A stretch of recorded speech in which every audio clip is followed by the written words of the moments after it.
Pengelolaan sampah masih menjadi masalah pelik bagi Indonesia. Sampah hanya dikumpulkan menjadi satu, kemudian berakhir pada tempat pembuangan akhir.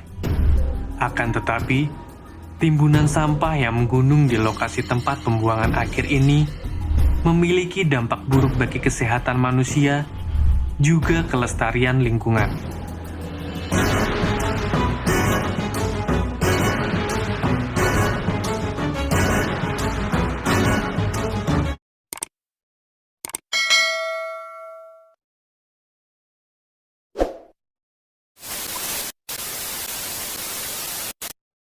Oke, selamat malam teman-teman semuanya. Wah, lama kita nggak pernah nongkrong bareng-bareng. Betul. Ya, ini kebetulan saya silaturahmi ke tempatnya abang kita yang sudah cukup terkenal. Sangat luar biasa namanya. Betul. Lambung kemana-mana gitu. Bola ngelamun kemana-mana. Dah.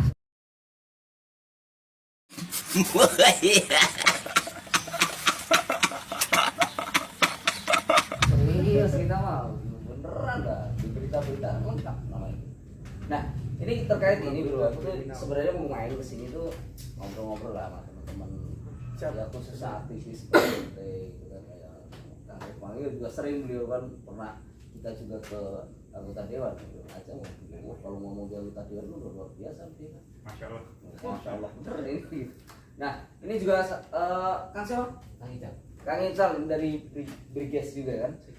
Sekjen juga kan? Beliau anak-anak muda yang sangat bertalenta kan sebenarnya kan. Nah, tentunya gini, saya mau nanya karena ada isu yang terdengar di telinga saya. Kemarin aku baca sebuah media, tapi nggak perlu disebutkan medianya media apa kan. Ini Bupati Bekasi kan habis dari Solo, ya kan? Nah, kebetulan di berita itu menyampaikan tentang masalah sampah. Nah, beliau ke Solo itu kunjungan ke Solo melihat tentang pengolahan sampah yang ada di Solo. Itu menjadi persoalan yang cukup lawas dari Kabupaten Bekasi gitu, yang sebetulnya sering kita bahas tapi nggak ada langkah-langkah konkret. Kalau pertanyaan Kang Ray terkait konsep yang dibawa gitu, diimpor dari Solo ke sini, ya konsep yang sangat brilian. Iya. Terus apa yang sudah didengar sejauh ini apa? Ya sejauh ini kan isu-isu miring tentang sampah belum terkoordinir secara baik. Gitu, yang artinya itu menjadi persoalan yang nyata gitu di masyarakat. Nah, pengolahan yang lebih konkret dan bermanfaat, yaitu menjadi langkah yang tepat untuk kemudian diterapkan di Kabupaten Bekasi. Ya emang isunya sih gini kan, kita dulu juga pernah dengar ya kayak bank sampah yang sempat viral dan segala macam, terus ibu PKK juga ngadain bank sampah, BUMDes mengelola sampah lingkungan segala macam kan. Kayaknya memang sejauh yang kita ketahui kan belum efektif itu ya. Jadi mungkin Bupati kesana itu mau mengembangkan konsep baru yang benar-benar yang saya baca ini ya, yang benar-benar bisa mengakomodir sampah apapun, dari sampah rumah tangga sampai dengan sampah industri itu bisa sentralisasi pada satu lokasi gitu, yang saya baca. Nah, ini teman-teman kira-kira langkah-langkahnya seperti apa nih untuk bisa membantu satu membantu pergerakan atau programnya Bupati itu. Terus yang kedua, langkah-langkah apa nih kira-kira diambil? Ini dari Briges dulu, coba tanggapannya seperti apa kira-kira? Kalau bicara pengolahan sampah sendiri, memang betul kata Reklang ini bahwa persoalan sampah di Kabupaten Bekasi sudah berulang kali terjadi gitu, dan tidak ada penyelesaian yang konkret. Membicara adanya program baru yang akan dibawa ke Kabupaten Bekasi, ya saya harap sendiri bisa dipercepat dan menjadi langkah nyata untuk adanya perubahan di Kabupaten Bekasi. Apalagi berbicara sampah banyak merugikan masyarakat, banyak penolakan dari masyarakat, dan kita rubah dari sampah itu menjadi bermanfaat untuk masyarakat. Tapi isunya pernah dengar nggak dari Briges sendiri, jenis apa sih manfaatnya gitu, manfaat dari konsep pengolahan limbah yang dari Solo terus mau dibawa ke sini itu apa gitu? Udah pernah? Kalau untuk konsep detail sih masih belum ya, cuman selewat isu yang atau berita yang saya dapat itu pengolahan sampah itu akan dirubah menjadi tenaga listrik gitu. Cuman kan balik lagi, kalau dibilang mampu dengan jumlah sampah yang ada di Kabupaten Bekasi harusnya sangat mampu, bahkan lebih besar dibanding Solo. Cuman kapan realisasinya, langkah apa yang bisa dilakukan, di situ harus tersusun dan terkonsep dengan matang sebenarnya. Nah. Jadi biar supaya program ini berjalan dengan lancar, cepat, terus efektif juga dan bermanfaat untuk masyarakat. Oke, kalau masalah percepatan ya, percepatan untuk program pengolahan sampah menjadi tenaga listrik itu kan yang isunya memang yang terpilih seperti itu. Nah, Jumlah sampah rumah tangga sangat banyak. Belum lagi sampah di pengelolaan pasar-pasar. Kemudian juga yang paling utama adalah sampah hasil industri. Ya, artinya jumlah sampah yang diproduksi oleh Kabupaten Bekasi itu sangat luar biasa. Nah, kalau hari ini di Solo itu ya sampah itu sudah bisa menjadi diolah, bisa menjadi apa namanya tadi, tenaga listrik. Kenapa enggak di Bekasi gitu, yang jumlah sampahnya mungkin berkali-kali lipat jauh dari Solo gitu. Jadi saya pikir kita perlu mendukung ini gitu. Pertama, kita mendukung Bupati untuk segera dilaksanakan program ini. Tentu dinas terkait ya harus juga segera ambil langkah cepat nih, bahwa Pak Bupati sudah mengadopsi ide ini. Kemudian saya berharap aktivis-aktivis lingkungan maupun lembaga-lembaga dan NGO terkait yang konsen kerjanya itu perlu membantu ya, membantu. Dan saya pikir juga Bupati, harapan saya juga justru menarik para aktivis-aktivis lingkungan untuk sama-sama program ini bisa dilaksanakan. tahu nggak teman-teman sejauh ini gitu kan, ada berita yang menyatakan bahwa PLN itu rugi segala macam. Nah, dengan adanya itu tentunya ini akan mengganggu atau setidaknya menjadi kompetitor dengan adanya PLTS ini kan, betul nggak? PLTSA ya. Nah, PLTS ini tenaga sampah nih. Nah, kalau sampai menghasilkan listrik, kira-kira gimana nih pandangan teman-teman sebagai aktivis melihat selama ini berita-berita yang bergulir yang disampaikan pemerintah bahwa PLN itu rugi, ya kan? Apakah tidak akan mengganggu itu nanti kira-kira? Menjadi kompetitor lah, menjadi pesaing gitu akhirnya. Gimana? Dari Kang Rifai kira-kira gimana? Ya, yang jelas begini ya, secara prinsip, ketika ini berangkat dari kolektif kolegia, kesadaran dan kebermanfaatan bersama, pastinya seharusnya mereka tuh legowo, bahkan harusnya senang dengan adanya gagasan terbaru ini. Ya karena memang sampah di Indonesia ya nggak cuma di Kabupaten Bekasi kan, memang menjadi momok yang selama ini belum terpecahkan kan, hanya dibakar, diolah kayak gitu aja ya. Kalau sampah ini dikelola dengan baik menjadi PLTSA gitu, artinya akan ada kemungkinan kecil ya, hanya kemungkinan kecil sedikit bahwa sampah akan tercemar gitu. Saya pikir karena sampah ini kita kelola menjadi PLTSA. Saya berharap dukungan masyarakat ini bisa dikonversikan ya jadi dukungan penuh untuk ke Bupati gitu. Jadi Bupati bisa ambil langkah tegas. Saya pikir langkahnya yang terpenting itu, kita harus bisa meyakinkan masyarakat bahwa adanya PLTSA ini juga akan berdampak baik untuk lingkungan hidup. Saya pikir itu. Kalau dari Briges gimana saja kira-kira? Saya rasa juga kalau berbicara penolakan yang terjadi masyarakat, selama kepentingannya untuk masyarakat, harusnya tidak ada pihak atau lembaga atau apapun itu yang menolak. Harusnya semua masyarakat pun bisa setuju, bisa mendorong program ini cepat terlaksana gitu. Berbicaranya kan sekarang pengolahan sampah otomatis ini akan sangat-sangat menguntungkan untuk masyarakat. Bicara terganggu akan kepentingannya, ini kan menjadi keringanan beban juga, meringankan beban juga gitu untuk negara sendiri untuk memproduksi tenaga listrik. Tuh, makanya kalau bicara penolakan seharusnya sih sudah tidak ada lagi ya elemen-elemen yang melakukan penolakan, karena program ini jelas sangat menguntungkan untuk masyarakat.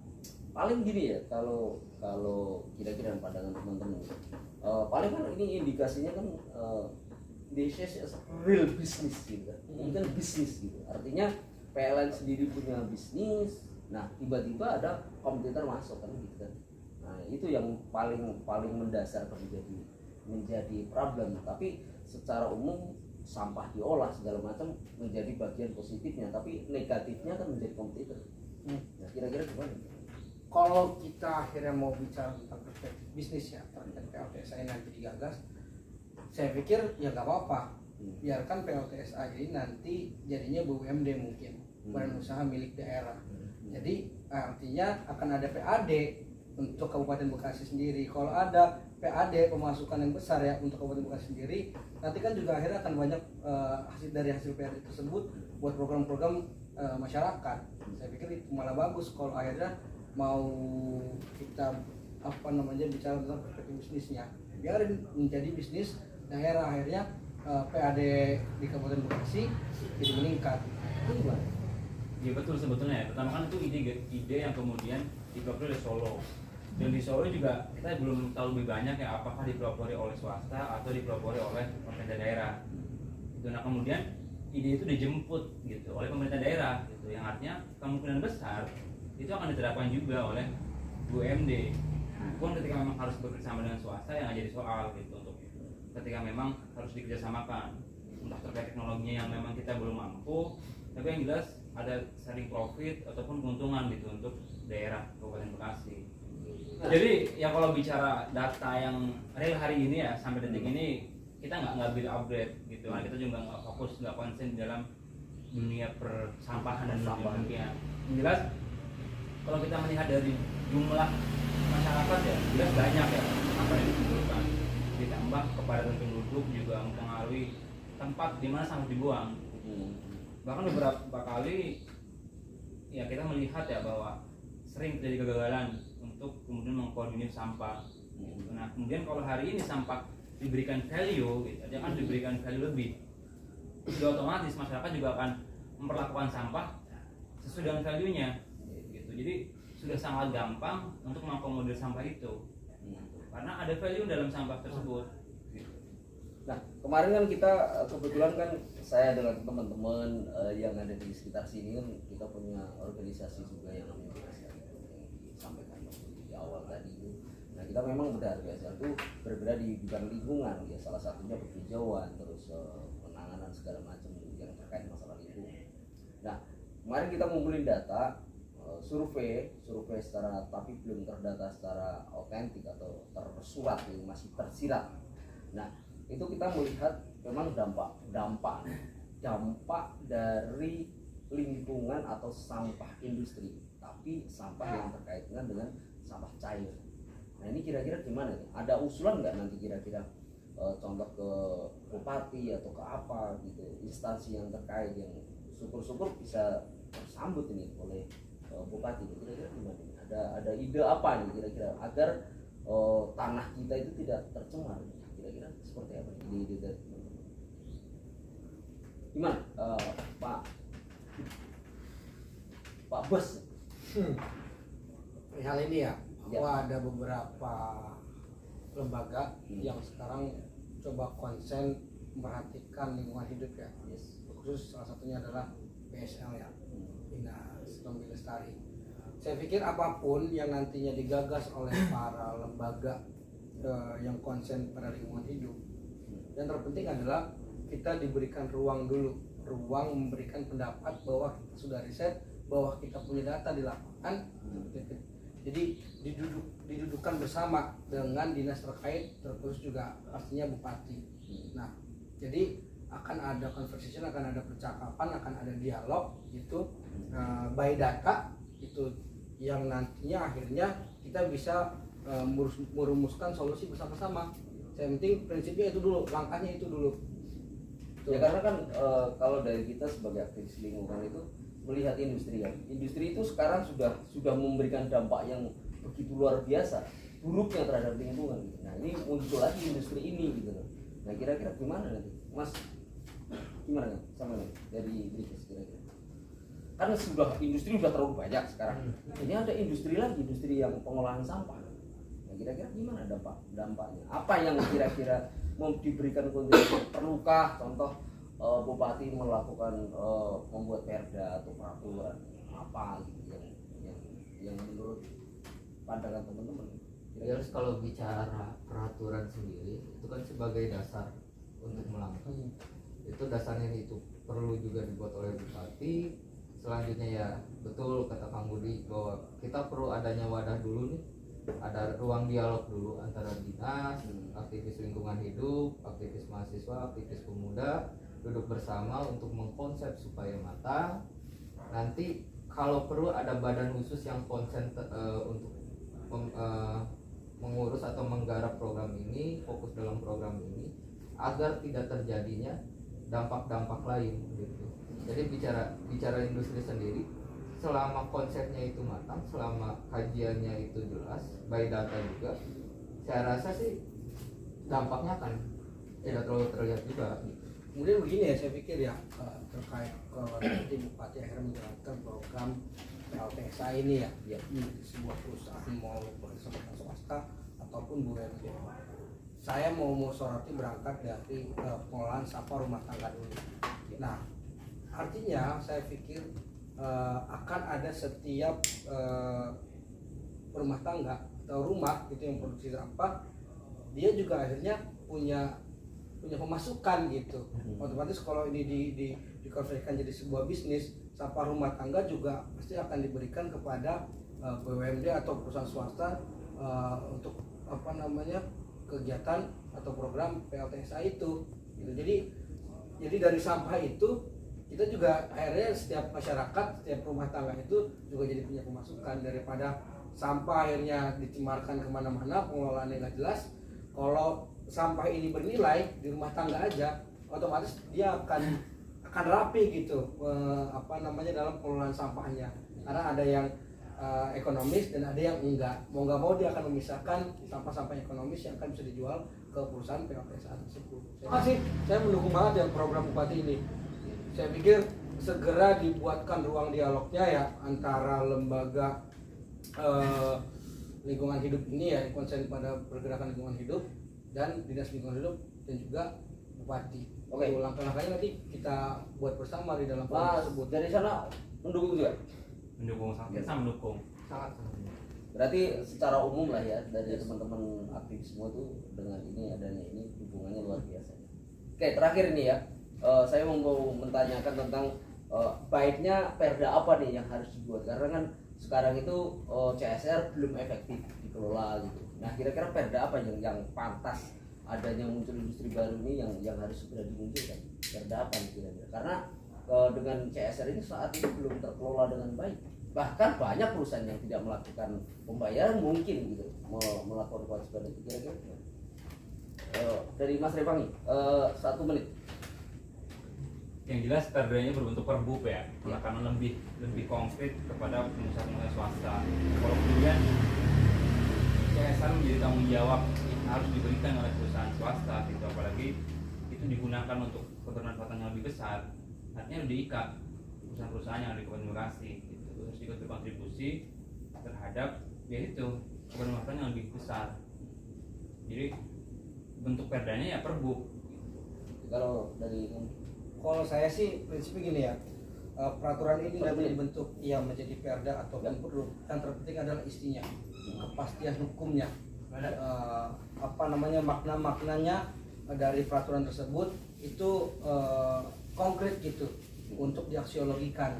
Itu jadi jangan jadi peraturan yang ngambang gitu, seolah-olah nanti nggak ada sanksi iya, gitu ya? sanksinya bahwa pengelolaan CSR ini nanti untuk kemana dan dikelola siapa yang nggak jelas.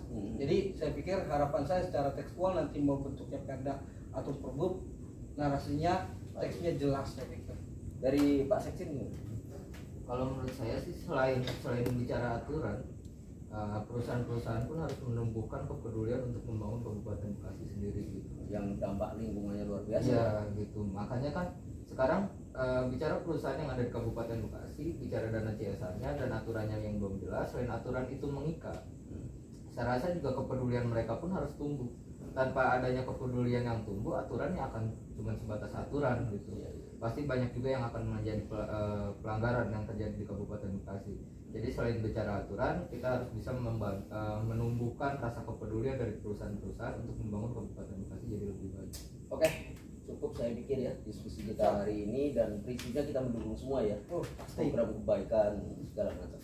Oke teman-teman, hari ini kita cukupkan dulu karena sudah cukup malam, dan teman-teman ini karena masih bujangan semua, aktif-aktif tentunya malam minggu ini kan, ada pacaran malah kita ke studio ini kan. Oke, terima kasih atas kehadirannya, sukses selalu buat kita semuanya. Terima kasih, sekian, assalamualaikum warahmatullahi wabarakatuh.